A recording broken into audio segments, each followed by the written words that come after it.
ரீசெண்டாக என்னோட பேங்க் அக்கௌண்ட்டில் போயிட்டு பணம் போடலாம்னு பார்த்தா நீங்கள் 500 ரூபாய் ஃபைன் கட்டணும்னு சொல்லிட்டாங்க.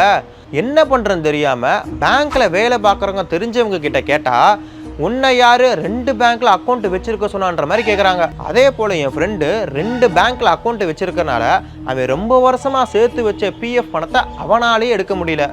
இன்னொரு ஃப்ரெண்டு 2 பேங்க்கில் அக்கௌண்ட் வச்சுருக்கனால அவனை ஃபைன் கட்ட சொல்லிட்டாங்க.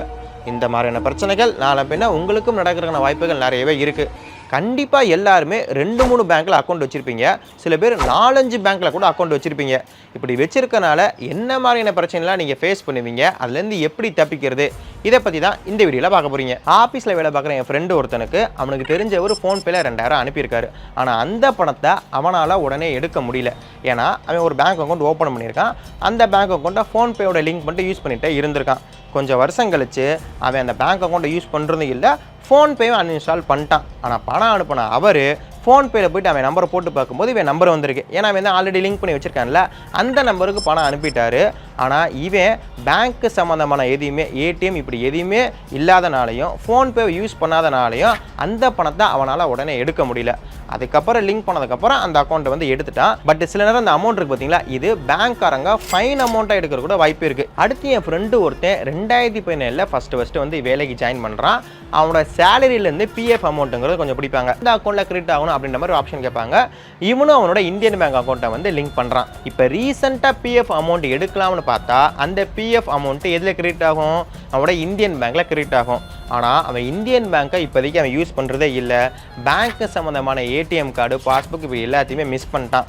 சரி, இந்தியன் பேங்க்கில் கிரெடிட் ஆகிற வேணாம், இப்போ யூஸ் பண்ணுற பேங்க்கில் கிரெடிட் ஆகிற மாதிரி ஆப்ஷன் மாற்றலாம்னு சொல்லிட்டு பிஎஃப் வெப்சைட்டில் போய்ட்டு மாற்றோம்னா டிஜிட்டல் கீ அது இதுன்னு ஏகப்பட்ட விஷயங்கள் கேட்குது, ரொம்ப லேட் ஆகுது. ஆனால் அவனுக்கு பிஎஃப் பணம் உடனே வேணும். சரி, இந்தியன் பேங்க்கில் கிரெடிட் ஆகிற மாதிரி அந்த அக்கௌண்ட்டை யூஸ் பண்ணலாம் பார்த்தா அது வந்து இன்ஆக்டிவில் இருக்குது. ஸோ நீங்கள் வந்து பிரான்ச்சுக்கு நேரில் வாங்க, ஃபைன் அமௌண்ட் கட்டுங்க அப்படின்ற மாதிரி சொல்கிறாங்க. நான் ஃபஸ்ட்டு ஒரு கம்பெனியில் வேலை பார்க்குறப்போ ஒரு பேங்க் அக்கௌண்ட்டுங்கிறது ஓப்பன் பண்ணி கொடுத்தாங்க. நான் அந்த பேங்க் அக்கௌண்ட்டை தான் யூஸ் பண்ணிக்கிட்டே இருந்தேன். அதுக்கப்புறம் கம்பெனி மாற அந்த அக்கௌண்ட்டை யூஸ் பண்ணாமல் விட்டுட்டேன். வேறு ஒரு பேங்க் அக்கௌண்ட்டில் வந்து நான் ஓப்பன் பண்ணிட்டேன். இப்போ அந்த பேங்க் அக்கௌண்ட்டை நான் யூஸ் பண்ணவே இல்லை. ஆனால் அந்த பேங்க்கு சம்மந்தமான மெசேஜ் கஸ்டமர் கேட்ட வந்து கால் வந்துக்கிட்டே இருந்துச்சு.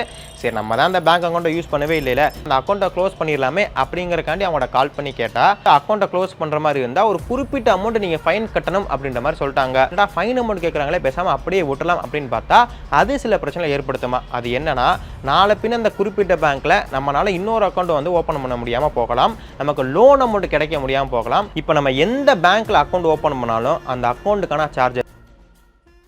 ஆரோக்கியமான வாழ்க்கைக்கு ஆராவில் ஹெல்த் மிக்ஸ் auravil.in வெப்சைட்ல இருந்து வாங்கலாம்.